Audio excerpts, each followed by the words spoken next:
Okay. Agamba nazo Balen Cruise based on some celebrity track. Twagamba ebiseera ebisinga tubeera n'abantu ab'enjawulo. Ntunywa mu ngeri enjawulo to get inspired. N'abamu oluusi tuba twebuuza oba ono yaddawa oba akola ki. Naye nga bingi nnyo byaba akola. Bingi nnyo challenges nnyingi nnyo z'aba agenda ng'asanga mu kkubo. So olunaku olwaleero I'm chilling alongside the beautiful lady abasinga mumumanyi. Mwamulabako. Muwala mulungi nnyo. Smile tick. Makeup tick. Embozi ze zinyuma. She's stubborn but tujja mugumira. Tujja kutugenda mu maaso benga tubeere nga tunyumirwa. The beautiful Liane Nakawesi tugenda okuyimba level ndiyimba kyawo ndala singa ayina ennyimba nnyingi nnyo mumumanyi bulungi nnyo. Tukole mu katuno bwetu bwe tukomawo ne Liane tovaawo.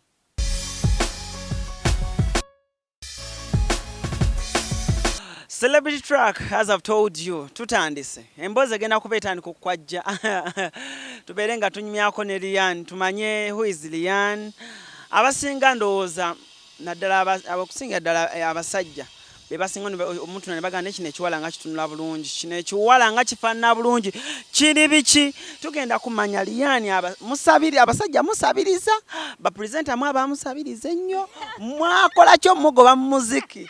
Kiki mwakola Liane? Liane n'atukekisa n'agamba bannange endongo kangisaawo naye nga tetunagenda yonna yonna kasooka tubuzeeko. Liane. Yes, Alan. Bannange nsanyusa okubeera wano. By the way, ndi musanyufu nnyo. It's been really long nga sikola any interview kubanga oba tolina kipya ate oba ogenda uki ku TV naye ndi musanyufu okubeera wano. Sometimes n'abantu oluusi baba baagala kumanya bumanya. Oli nga die hard naye ng'agamba nali mpagira omuwala bw'ati naye what happened, you know? That's why I've come. Okay. Okay. Liane, tandike mpola mpola. Who is Liane? Liane. Tandike kumanya. Amanya Ngenze Nakawesi. Liane lyava mu Lilian. Okitegeera? Yes. Okay. Bakuzaala. Actually, nze no nali njagala keeping my name, my Lilian name. Naye, you know there was Lilian Babaze. Yes, so netugamba why. Ngamba Liane. Bakuzaala. Banzala. Mwana mu Kampala. Ekyalo kiri Kampala. Kawempe. Nedda gye banziika eri naye nga banzaala. We baziika. Masaka, Bukunda. Wangi? Wali ogenzeeyo kkoba omanye eriyo abazaalibwa mu kibuga nga tagenda nko mu kyalo kyabwe. Bukunda. Munange era ogendayo. Bukunda. Bukunda. Okay. Ekyalo Manzi. Okay. Anti kyamaani w'ekyalo ekyo. Bakutuma. Obuzibu bwe nnina. Bannange ab'ekikano tebanyiigire.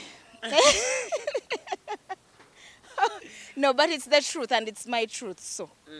Sina kyakola. Okay. My dad passed on nga ndi muto nnyo, nali mu top class.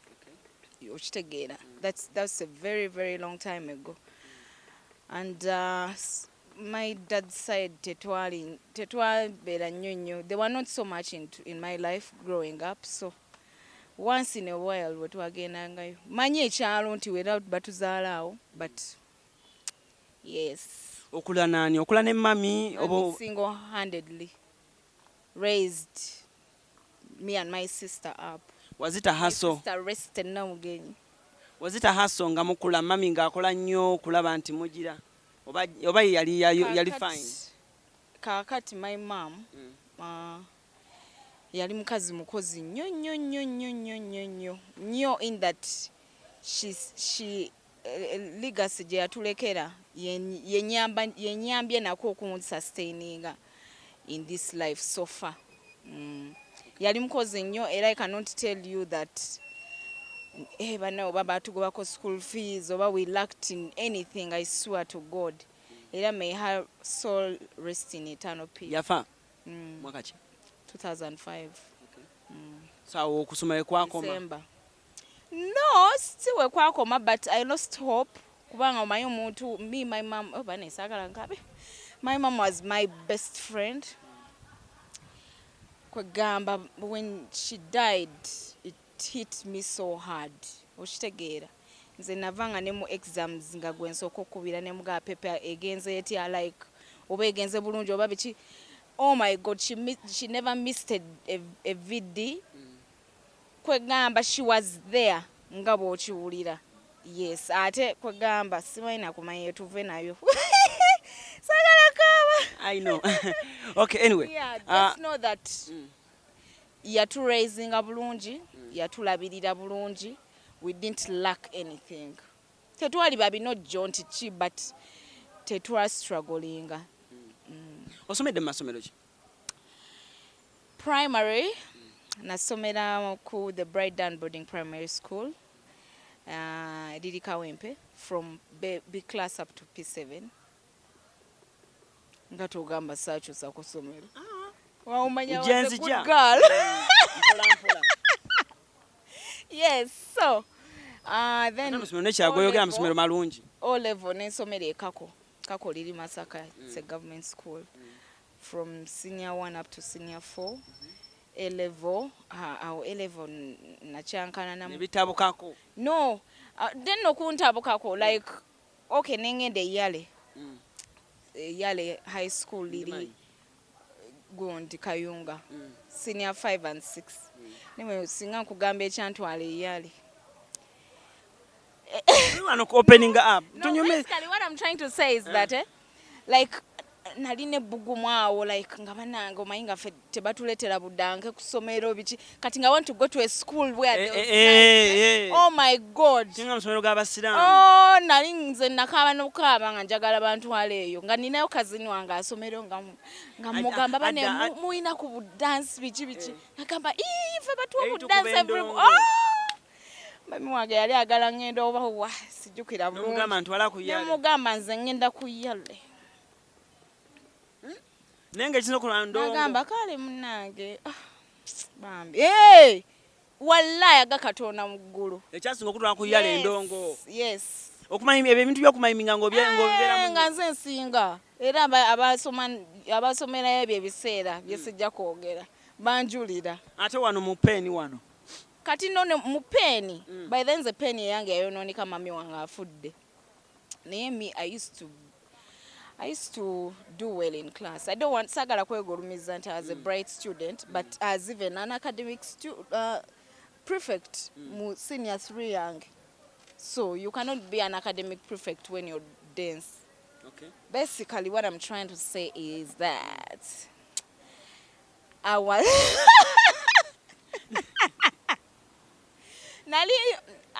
like as good at school. Ngansoma ekitabo kyange ate nga ngansoma n'empita. So kuyale endongo ekututte yafiira by the way. Kubanga yafa nga ndi mu did that December holiday twali twakaddayo n'ewaka like banira wenjo gwengenda okwogera emyaka otubuulira okubala emyaka si kibi no by the way nze sifa nayo I really don't mind but olidde otubuulira ku myaka yafanga ndi mu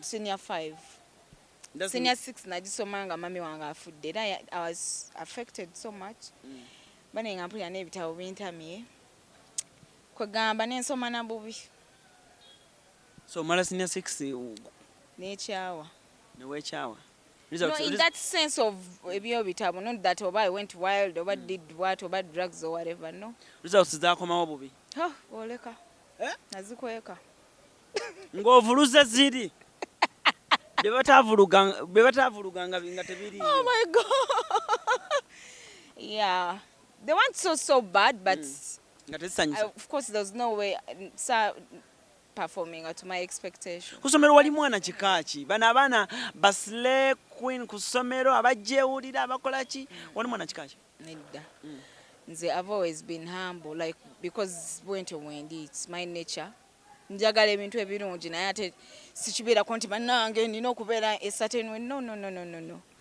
so bwentyo bwe nali era nga ndi nomo ze saatoloka nako nti oba ngenda ku bana abaana be batoloka bagenda kuba endongo njagala era okuzina n'okuyimba nkwagala naye saatolokako saafunako suspension tebangobangako anyway.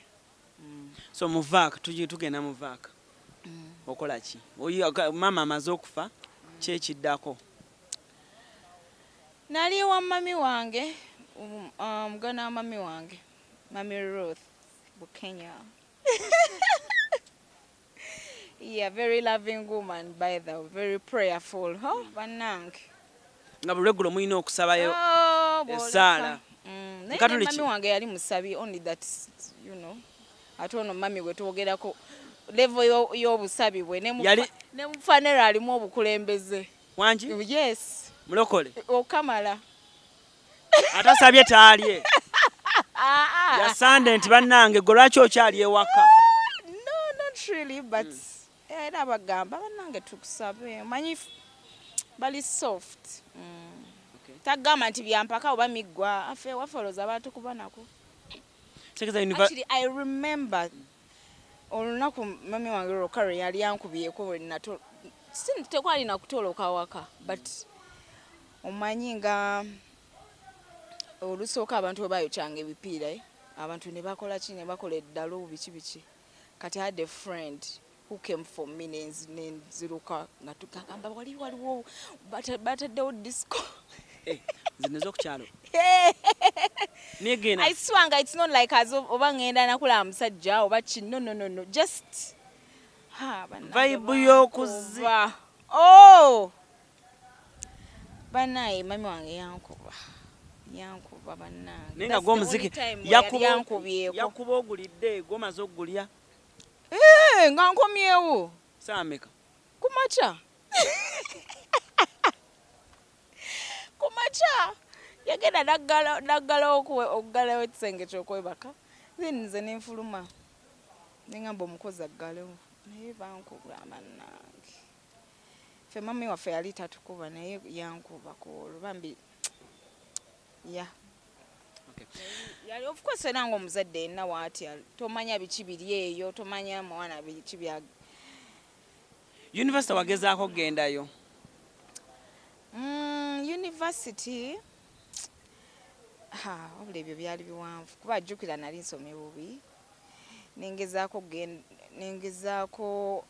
actually nagendako ku Tina School of Beauty okukolako fashion designing nga mpulira saagala bintu byakusoma nnyo kati kunnumya mutwe nane dropping out then dropping out, I didn't finish my Tina thingy certificate. Or it was a diploma. I don't even remember. It must have been a diploma. It was supposed to be 2 years. No gamba kati kyekiddako. I said ebyo nenfunayo boyfriend. Nangamba bannange. Ngayinamu. Bambi no. By the way yali talina sente. Nagamba no manyi, you just go back to school ojjafuna ojjafuna omulimu biki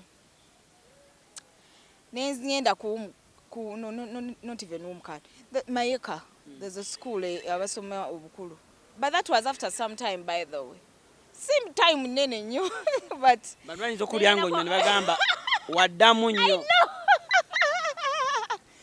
Nengena nga njaga kuddamu soma A level njiyite ngende ku campus na dropping out kati ate try to break it up ne boyfriend kati ngate already nga wenkugambye wajiddamu gwali gwafa omutima gwa kusoma gwali gwafa kakati already one yabinteekamu nayo twekyanze nenga what I don't want to curse. Why am I even wasting my time here? I didn't finish. Kakati nembeera kawera. Nenkola kyekyo. Nengenda kuwumkati. Nengamba kati yes. Nengaka because nenga wayo sanga sobola ba presenter.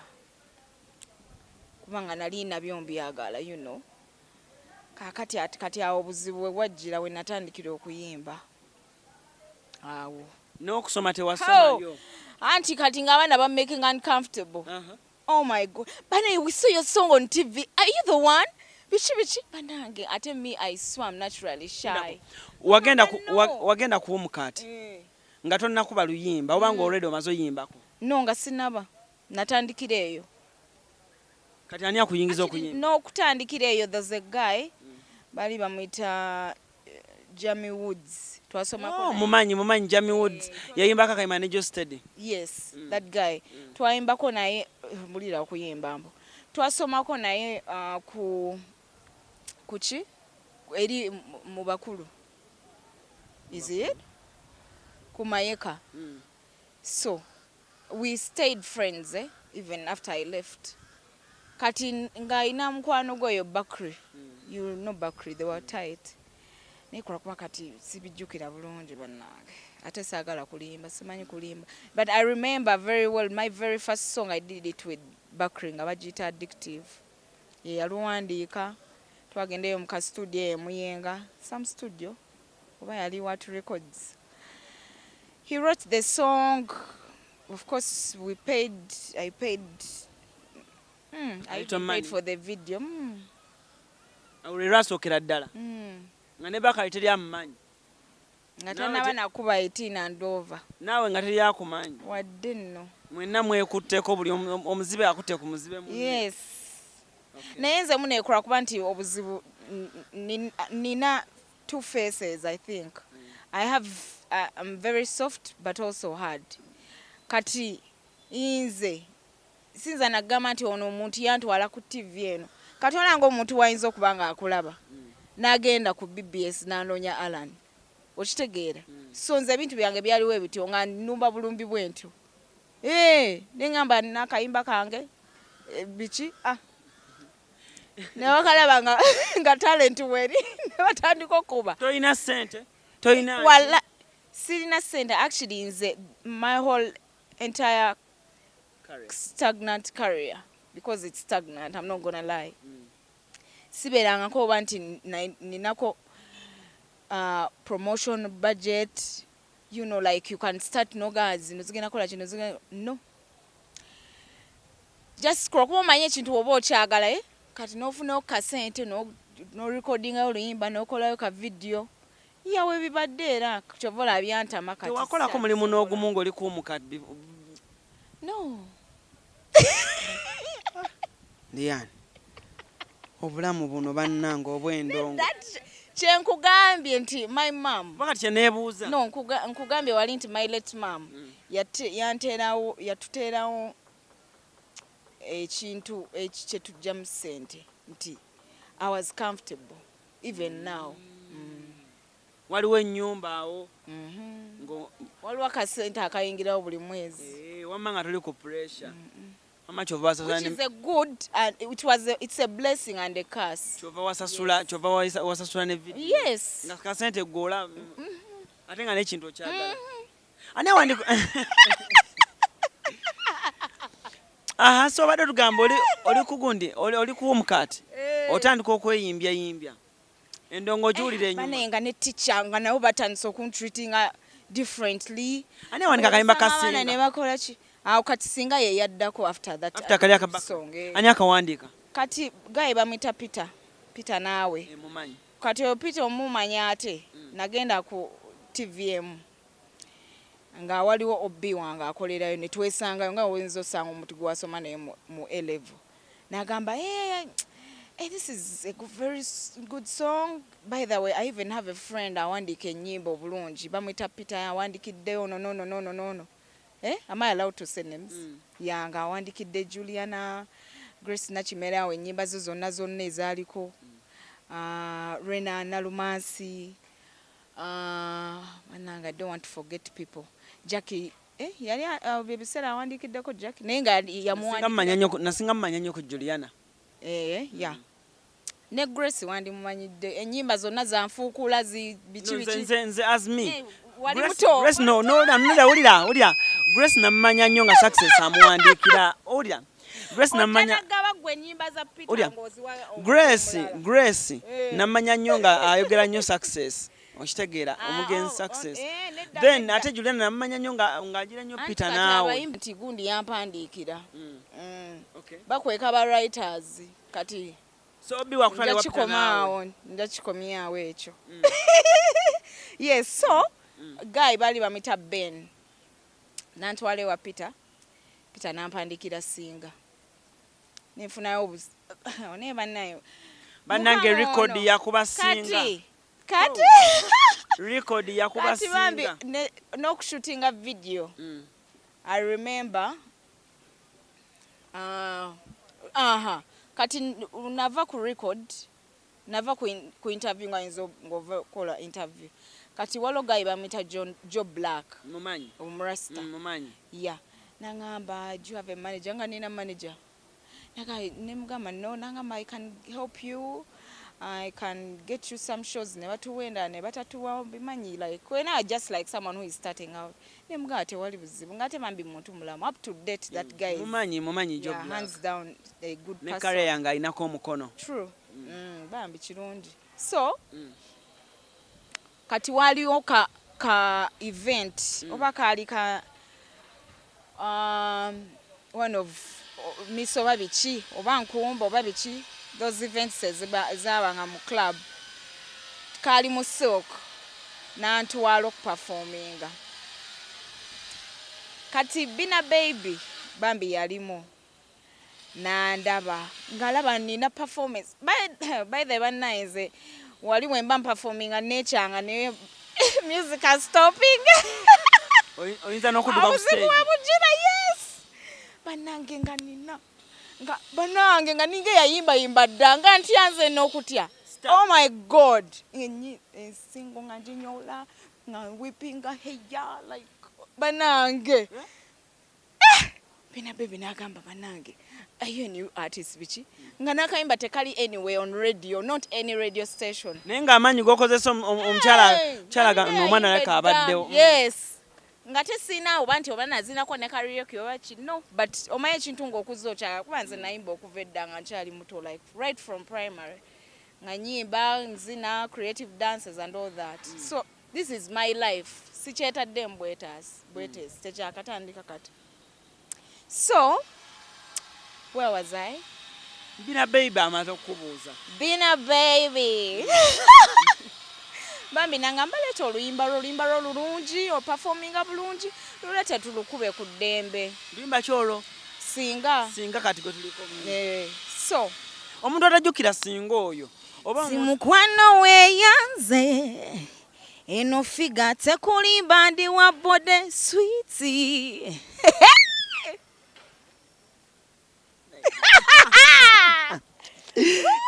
Liane yafunye gwe namaze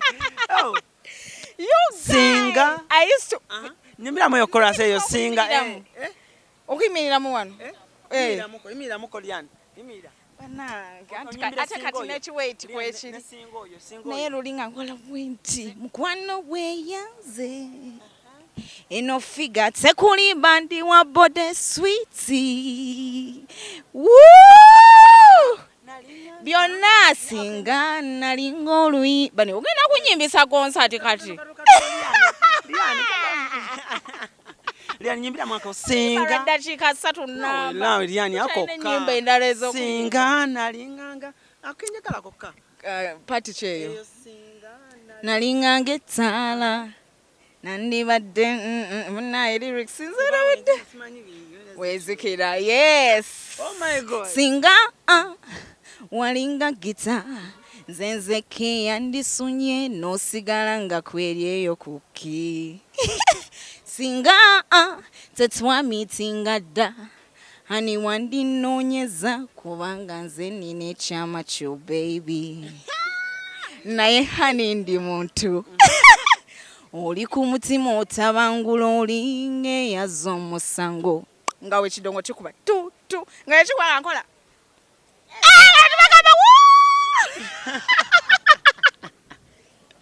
nabagambye ono Liane I used to banange I swear performances zange ze zasooka nga nakatandika okuyimba they were the best I've ever had kubanga omanyi okuyimbira abantu nga tebakumanyi n'obacamula ne bagamba ddamu You get? Oh my God. Oli anyuma okulaba Oh omwana. my God. How? Naye kati sisyabisobola. Ate kati bayinza kugola ki? Abamu bakumanyi abamu tebakumanyi. Okitegeera? Kati abakumanyi babagaanayo omwana. Oba kiki? Ajja bw'agenda tetumutegeera. Kati abatakumanyi nga bagamba ate oyani. You get it? Now it's not exciting. Olaba singa. Njagala kubeera nga kwega performing olimba nga luli buli wamu ng'abantu bonna balumanyi. Naye wali kati biswaza. Olaba singa nga akuba ku TV oddayo ku institution. Oddayo ku gundi. Nadvaayo na dropping out mu kati. Hey. Okimanyi oli waddala. Wallahi I dropped out. Ebyo byaddala. Sina kye nnimba wano. Enovaamu. Nenvaamu nga first of all I got excited. Because nalinda banga bannaye nga honestly speaking abantu bampana bannange ogenda kuba big artist bichi kati nga tejjukira passion eno gye nsinga okwagala like the music kati nga kye nsinga okwagala engamba ate kati nkola ki wano nogaaka tugende ne Joe Black tukube endongo nokwata esimu nogaa Joe Black kati music is the business. Mutandika ne singa. Tutandika singa oyo. No, the Joe Black. Joe Black yansanga nga singa mulina. Only that. Anti mutandika ye project gye mwatandikirako pushing. Exactly. Kuba yansanga namu meeting Ngenze o premiering oluyimba bichi you get. Yajje twatandikirako. Okay. Then Bina baby ye wagendayo. Nagenda bane ngaliso bane that woman, my God. Alinga gwe like she's a people person. Omayo omuntu ayogera n'omuntu gwatamanyi nga gwamanyi. She's like that. Bane I remember the very first time era my song played. Yankubira nagamba kayimba kagenda kuba tekako gundi. Bane nalina ka boda. Bana is excited. Nofuna atunda of radio ku street n'omugamba soko teko mu Demba. Nedda nasanyuka busanyusi nesakawulira but I knew it was playing. Nagamba bambe and I thanked her nantwala kati awo that I think that evening probably that very day or the following day Kenzo yalina concert ku kati was it kati yes stamina yeah kati yeah Nagamba tugenda performing ene wa Kenzo oba who was the stage manager at that time I don't remember. Banange ne tugenda bambi ne Joe. Joe yaliko. Ayi kate yalinako. Ne tugenda I remember I was with some friend of mine. Banaye ne bantekayo ku stage. Naye banaye mukamono. Era banaye Katonda yandikinkoledde kubanga I still remember there were so many new artists. I hate using upcoming but anyway. There were so many new artists, but Ngenze yayimba. Kubayimba abapya. Yes. Banange. Naye that was my first big stage. Nga wenze nkunyumiza nga Sipapa apart from club soak, we nadako performing. Oh my God. Oh my goodness. It was massive. It was so beautiful. I remember bantu bawogana ono gundi naja ne yes papa Musaja yali ne Hildaman ne ba handshaking omanyinga abantu baddo balanga Hildaman yakiriza ne Musaja nakiriza. Yes, actually I remember how by them Mrs. Mbitsanti kati it's been a while. I remember he called me ngayagala kunteka mu Eagles the following day, but I just signed with UG Records. Nafuna gondi. Yeah. Kati aba UG, yeah. Aba UG ate bona abo bansanga ku Diva Awards. Waliwo awards ezaaliyo nazo ne performing. Woo! Joe Black n'omusema bali n'ogenda no UG. Bambi simusama bali as such but obimanye ebintu by'okweyiya. If you get people nga baina rabadaba nga ba managing at that time ate yali ku peak nga baina Empress So nange bandaba ngate profile wedi bagenda kunteekamu ssente. What do I have to lose? So with Joe Black tetwayawukana bubi, but embeera ate Joe Black mumanyi muntu ategeera mangu era nenga wamunyonyola nti naye kenyini yali akiraba. So that's what happened. So Mr. Chawa amaze okuhandshake nego ne Hildaman. Yali agenda kunteeka mu Eagles production. Nga ate naakasayininga ne bano ba Sally ne Darius. So kati muvaayo ku show nga we oli excited nno boleka nasigalawo nendaba n'abalala nga baperforming. I even remember, I think Irene yaddako after me. Nze nali new artist nze ke yayimbawo. Omalaawo oduke wa dance Rakla bambi, rest in peace brother. Oh my God, bambi kati ewa Rakla. You know me, I easily make friends. There's a guy called Levin Morris. Yalinga akolera Alex owa City Rock. City Rock Entertainment abawala. Kati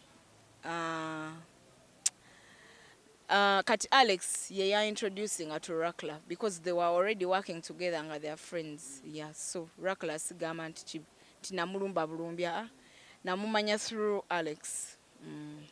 So gende wa dance Rakla tuwe ku story ya holiday.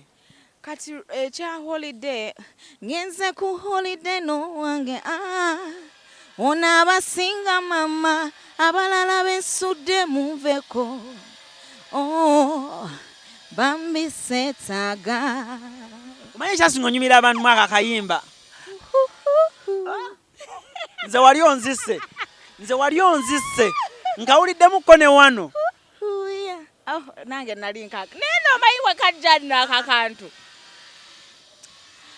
nali simanyi bintu bya adlibbing nga Rakla agamba Liane olimba luli plain tekamu adlib ngamba bane kati nkole biki olwo nti like agamba nedda tekamu anything any feel kyonna ky'ofiiringa just tekamu ze nja bikola ki kwe kukola kahuhuhuhu agamba kadde mpulire Soko nzire mukola aseyo malo. Tuyimba fenna. Tuyimbe fenna. Ngenze ku holiday no wange. Ona abasinga mama. Abalala besudde muveko. Bambi setaga. Ngenze mu holiday no wange. Ona abasinga mama. Kateka mukete. Bambi setaga. Yeah. N'abantu banalaba sheno bajjagamba naye cruise bala kati bakulese kyekimu olaka kyova obwedde osalako naye nga tusigadde kyekimu abantu bakakkamu naye nga ye Liane oluyimba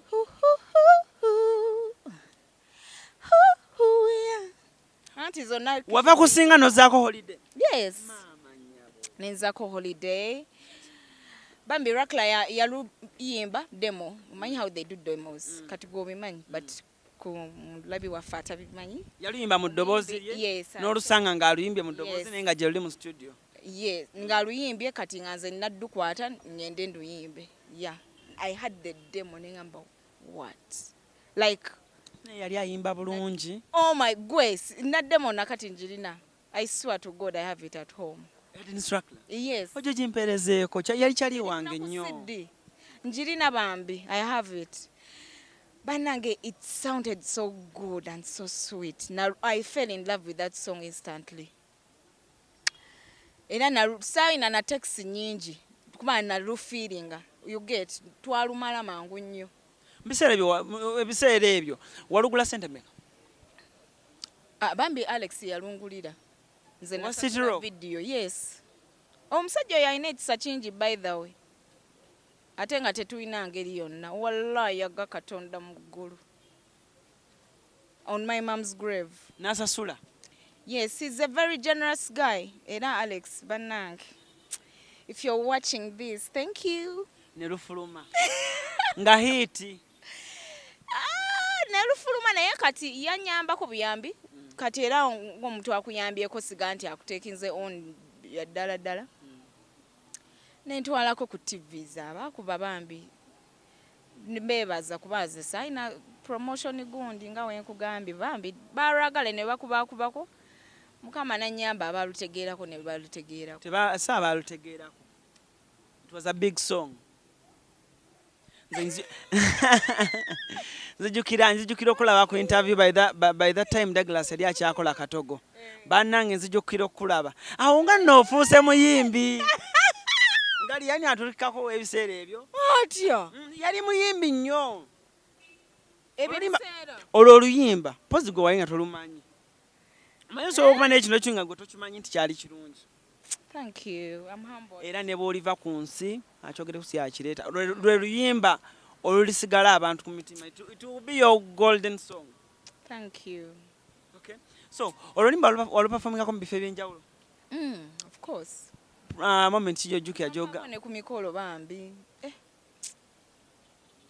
Enyimba zange nno zonna nzaagala omanyi kiringa okuba n'abaana ya bonna oba obaagala only that oluyimba rafunako more airplay than any of my songs. Ova onozaako kisimu? Nazaako ki? Olwo nkubira ku ssimu. Nina neze nakola mu audio ndikuba ninayo oluyimba baluyita heart rate olwo temulumanyi nako wadde. Kyokka ndo it's a very nice song. Oh my God, there's so much that I wanted to do for that song. Okitegeera omanyi obaayeko n'ennyimba naye ng'ogamba nayo oluyimba olwo. Era ne mukama alinyamba nenziramu okuyimba nina okuyimba olwo oluyimba. Heart rate na Ropita yaluwandika nenkola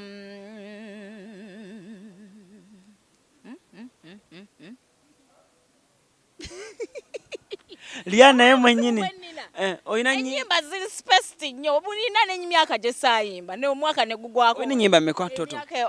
Bannange nina singa, nina holiday, nina heart rate, nina nkubira ku simu na Ropita yaluyimba yaluwandika nkubira ku simu bw'obanga oyagala mukwano ng'emirimu gikutamye bwe baba bakusumbuwa ngamba abawala gy'okolera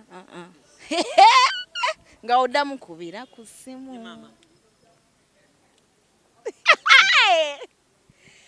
bw'obanga oyagala mukwano ng'ebirala bikutamye bwe baba bakusumbuwa ngamba abawala gy'okolera bw'obanga oyagala mapenzi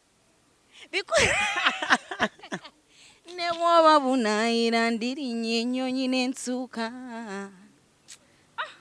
Banange, I miss music, I swear, like kati kyekiganye Liane kyekiganye giraba naawe wagende ewa Sipapa byakyuka kati luli music kati luli twakolanga nze I remember nasasula emitwalo 800 for my holidays video emitwalo 800 nasasula video kiwano kati tugikwatisa simu okitegeera. Music is very very very expensive kati, like if you really want to do it as a business or not take nnyo okufunamu nnyo okitegeera. Yeah, otherwise wagende ewa Sipapa ate najjayo ki ebbanga Sipapa lyamala ng'akusayininze ne batugamba Liane bamusayininze Sipapa yamusayininze oba watuuka eyo nga baagala kugatta ku Serena Bata n'abalala bambi Sipapa first of all naye muntu mulungi, like just ayina mood swings ze. Yes, naye leero kweziri enja teziriyo. Yeah, and the other thing is that bambi simwogerera bubi kuba simwinaako buzibu Sipapa sikuinaako buzibu naawe okimanyi. Just that ffenna tulina ebigendererwa byanjawulo mu business oba mu nsi. So Sipapa era naye kenini akyogera akimanyi. For him it was a hobby, like ekintu kyayagala. He wasn't looking to get money out of it. So teyakirimu nnyo. You get what I mean? Yeah, teyakirimu nnyo. Ate kati nze obuzibu bwe nnina, naturally I'm a very patient person. Ongamba nti tugenda kukola next week netuuka ne tutakola. Nonga tugenda kola luli era ninda you get so natuula for almost 2 years I think ng'olina Sipapa nafunayo akayimba kamu kasikyanoonya yes ono yankyusizo kyokka nkaagala naye nako tekalina video gwe kalina feel ya holiday n'okawulira kalungi nnyo banange it's a beautiful song era mwebaza bambi just enkola yali anti getwali tufuna nga batugamba Liane yagenda eyo ne baagala omugatta mu serena butter brown sugar bamufuula owookusatu brown sugar namusooka nayo nga ekituufu Sipapa yakusabiriza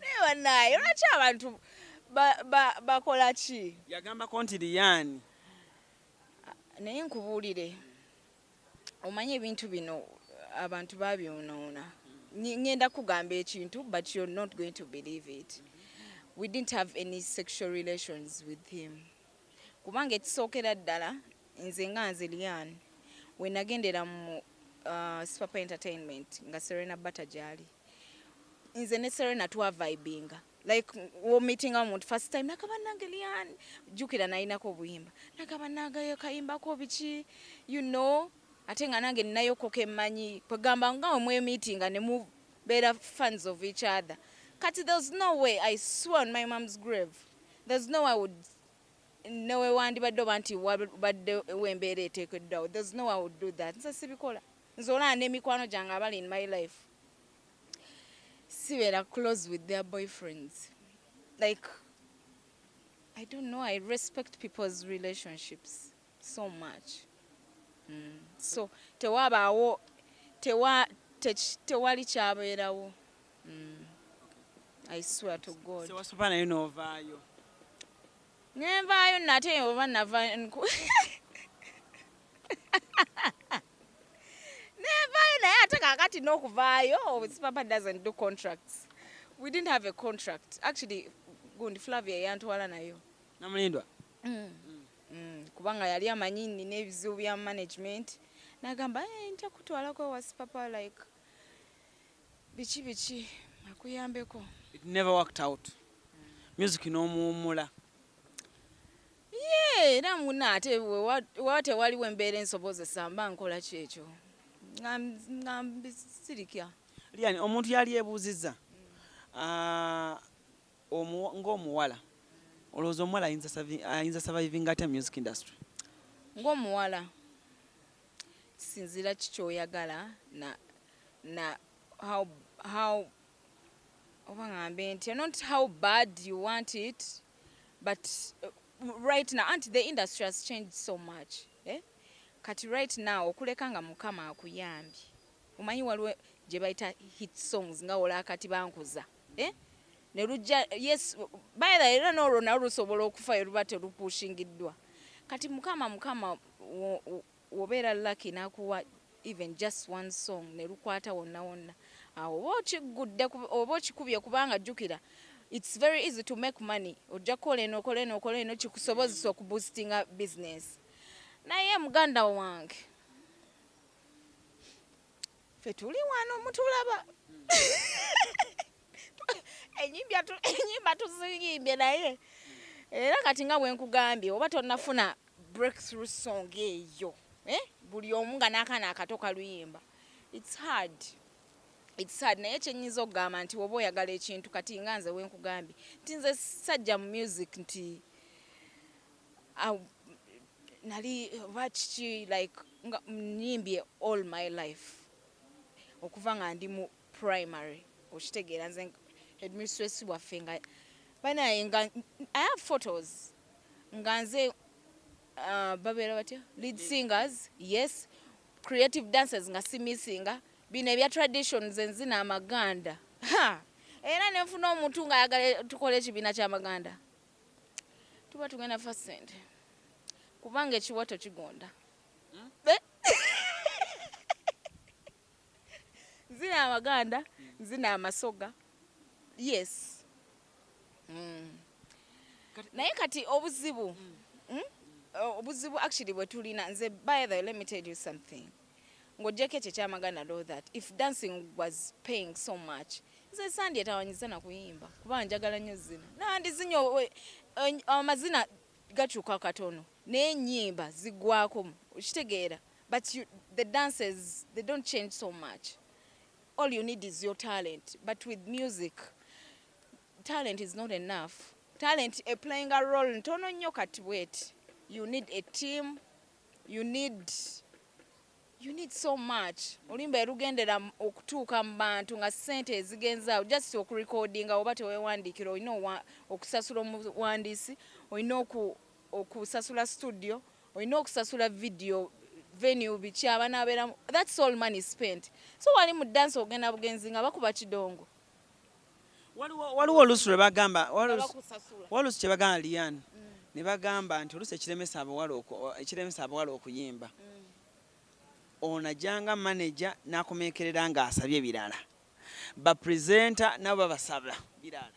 Kakati nze kati my experience in this industry era nebaza Katonda nti at least the few presenters I've met sibadde nnyo nti I've met so many people.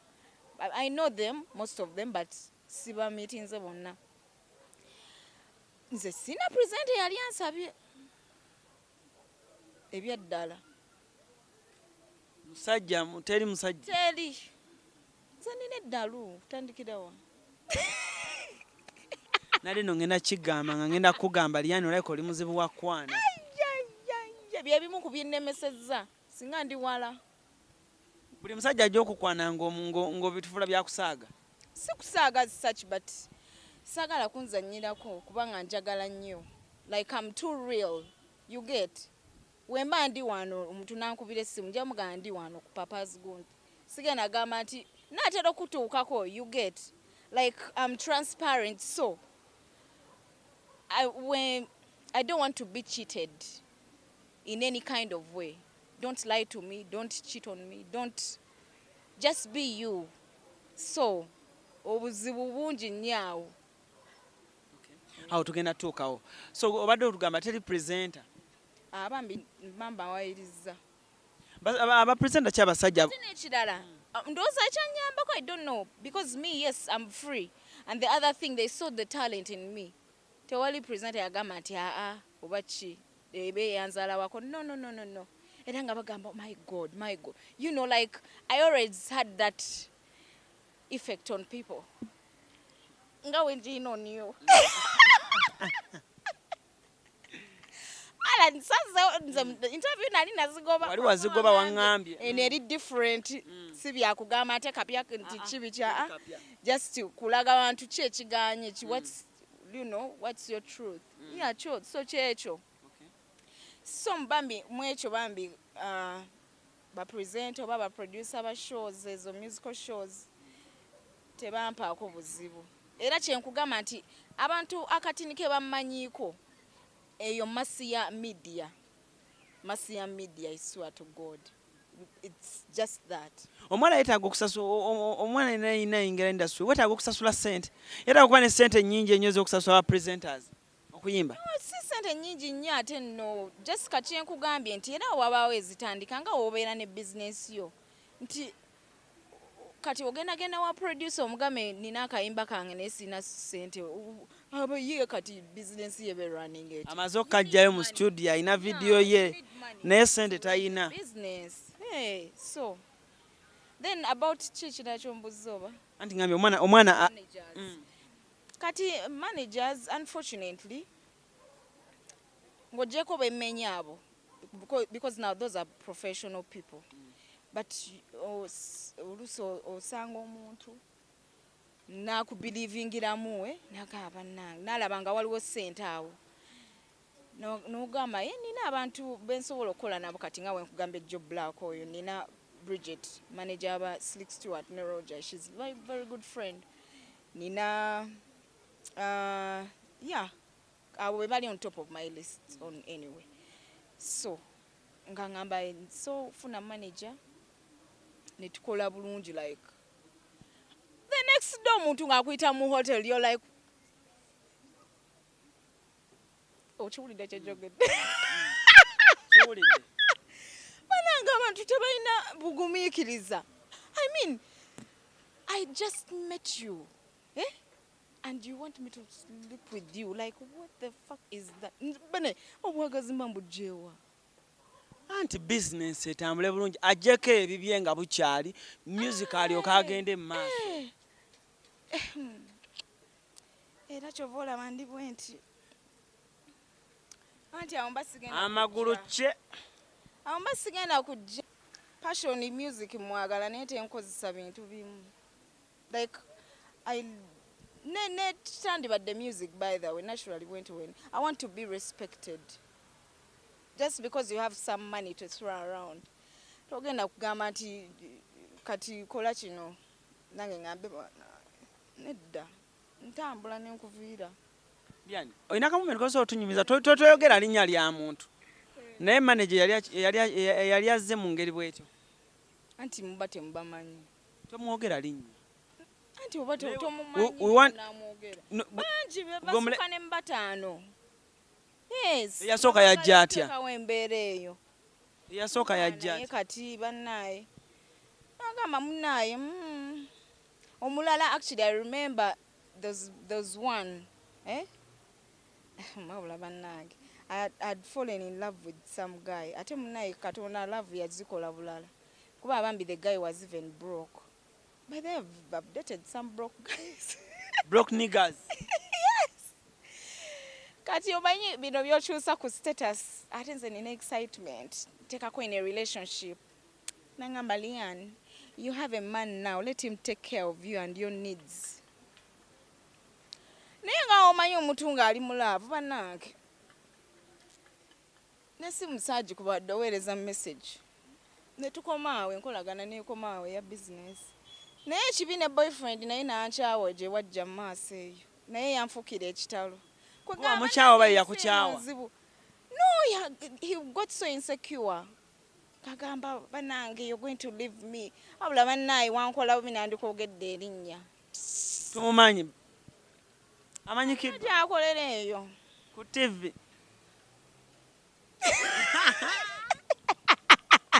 Liane No, but I swear, the guy told me, because he believed in me, ng'alaba like nsobola okikuba. N'agamba ngenda kwewola ssente. Naye, omanyi, it's hard to mix business ne relationship, so you're going to choose one. Who the fuck says that? Ongamba otya mbu choose one. I'm either going to be your boyfriend or your manager. Kati gwe wabeera gw'oddamu omuntu unaakubuuza bw'atyo. kubeera oyagala music yakuleese No, we were already in a relationship. We were in love. Nga oba ne girlfriend wo ng'alina ekintu ky'ayagala. onyumyako no boyfriend Temanyi oli ku manager. Yanuma nnyo. Oli boyfriend bambi twali mu love. Boyfriend yakubuuza Agenda kwewola ssente. Anteekemu tukole ssente. Tukole like tuzizeeyo of course nga weewola. N'agamba naye ye business agimanyi tetugenda wangaala. Bagenda kuntwala. Kyenkugambye nti ngali so insecure. N'agamba so I choose either to be his. If I'm to be his boyfriend, then rather, if it's to be my boyfriend, I won't do music. If it's to be my manager, he won't be my boyfriend because he knows eventually I'm going to leave him. Okitegeera? nalaka akazanyo yali akamanyi Yali akamanyi naye nze nga bwe nkugambye nti passion tenkozesa kyesaagala. I wouldn't leave him because of something oba someone. Oba someone has gifted me with something because of a fan. Nti kati ngenda kumusuulawo, I'm going to go with someone else. I don't do that. omuntu nalekawo Liane n'agenda No, nti nze namugamba I don't want to curse. Namugamba like how can you tell me that? How can you tell me to choose either you're my boyfriend or my manager? Already we were in a relationship. Like, I love you. So, kati ngambe nti okay kati okay beera manager wange. Then tutandika okukola ffenna nga nze nkyali na feelings. Like, what the fuck is that? I'm sorry. Bajaka editing, right? anti wano kati oli real Yeah, like, Yes. Kyakulumya nnyo. Kyannuma ate nga ali proud. Nga nange ndi proud muko. Ffenna nga tulina egos zaffe. Ffenna ne tusirika ate n'agamba n'okungamba oba si kyo sooka onzaalira omwana mama nga mmanja omwana ngamba agala omwana. Bannange. Yani? Maka wanjijeo.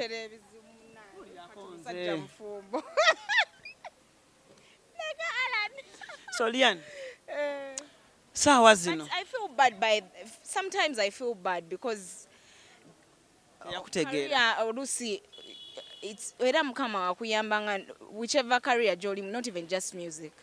It's very hard to have a successful career and a successful relationship. Ochimanya ekyo? Usually one fucks up the other. Okay. So Liane, sawa zino omuziki waguwumula oba? Omuziki nga bwe nkugambye guno ogwa commercial naguwumula wabula naguwumula nali njagala nakudduka mu Uganda. Kati nze obuzibu bwe nina nina abantu abamanyi n'abatamanyi.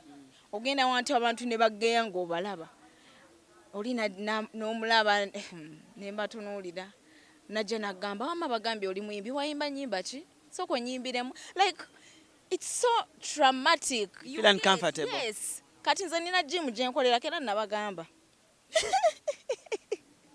kubanga like ewantu wa frequenting like ate wabanga bakumalako emirembe it's very bad and I didn't want to stop going there.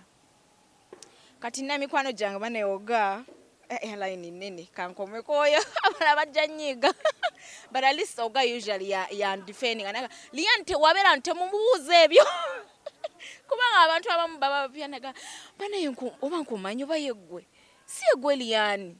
Oh, you get it? Oh my God. Liane, where I go. Do you need a manager? Yes. Or to them? Yes. You need a manager? Ngakola ki? Bisaanizo ki byabajja nabyo? Ba manager baba banjawulo. Osofuna investor nga business tagimanyi. Naye ng'osooleeta omuntu business agimanyi nga wenkugambye Bridget ne Joe Black ng'ate ye asobola ogirunninga. You get? Yeah. So good. Ate ofuna ate ng'oli agenda kyevugira kiba kyetaaga nga mu business agirimu. Oli ready okukomawo? Honey, with a bang. Yes, anytime. Take me to studio tomorrow. No, ebyaddala, I love music. Era nze newe sirifuna, newe sibera, even if I don't ever become successful in this career, I won't stop doing music. Wakiri nja kubanga akayimba akamu ako. Oba kamu in 2 years. Nga kakwesanyusa. Kuba era nyimba buli kanaku mzina buli kanaku. This is my life. Yes. Oyina relationship empya? Waliwo eriwo katiniti. Akwagala ebiriyo? Bwangamba munnaye era nothing lasts forever. Weri gwawo nga Katonda agitutte. Onaye wamukiriza ku mutima akwagala. Anti nze wenjagala njagalira ddala. Ate wenkyawa. Am I your last words? I don't even have any exes who are in my life. Sure. Because you're an ex for a reason. Like, what is it that you're going to tell me? That's new. Kubanga usually, I'm not the one who fucks up. It's them. Olone yankuba. That's a story for another day.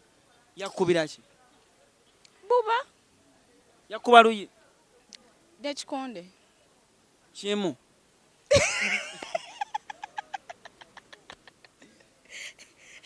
Oba yakukubira ddala kuba? Kutuga. This one is Zimba. Kwagula. Kurepinga. Yeah.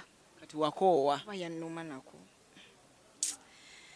Ama yolos. Uganda ya wano nagenda ku police ne bagamba abo bali mu love. We get so many cases like that.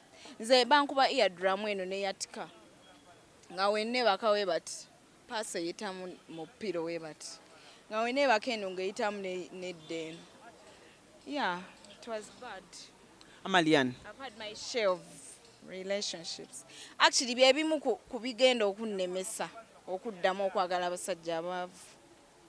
kubanga my bamanyira nnyo bankola bubi like oba omwagala genuinely but baba so insecure era mukama atuyambe bambi kadde mwaka abasajja abaavu sogera abasajja baavwe naye nsaba buli omusajja mukama amuwe obusobozi kubanga buli omu aba ayagala osanyusa mukazi we but just embeera egaana naye kati oba n'omuntu ng'akwagadde nga bw'oli n'obeera nga kimu bibiri bagenda kundeka kimu bibiri oli omuwadde ogera naye banange omuntu omumalako eddembe okitegeera so nze ate kati nze engeri katonda gye yanteekamuko ku ddalu nze n'ekyekyankuba ekyo mbadde nkunyumiza twalina okwanjula ku gym one of our trainers hadde okwanjula ne tugenda nenkomawo n'agamba sima badde banjula ggwe like really okitegeera sima badde banjula ggwe nemusegere namugamba osanga luhira pyu. Okay, Liane Nakawesi muntu alina emboozi nyingi nnyo nga bw'okita tetuyinza kizimalayo naye Liane your last words. My last words nkwate kazindala Kakwatamu pozi wali ogabira presenter ate nkamisinga ate nkyayimba okay kakati kyokka bambi to all my fans bana abawagizi bange munaye nga bwenjogedde ebintu si byangu sinze nti njagala kwebaka saagala kuyimba naye omuziki gwokya ekyokulala bansabire embeere ennungi ebeerewo nzije mbayimbire kubanga nkyagala kakati I think that's it. Bebigambo bya Liane subscribing nawe webale kunchaza by the way awo nyini wetupate ne Liane osobola okunfuna ku Facebook Alan Cruz, Instagram official Alan Cruz, Liane gundi social media handles banaye kati anyway nkozesa Liane Nakawesi wonna naawe subscribing ku Celebrity Track Matovu Divosh ojja kuba omufuna bulungi nnyo producer Sheno tubeere nga twongera ekintu kino mu maaso webale nnyo tovaawo watulikomawola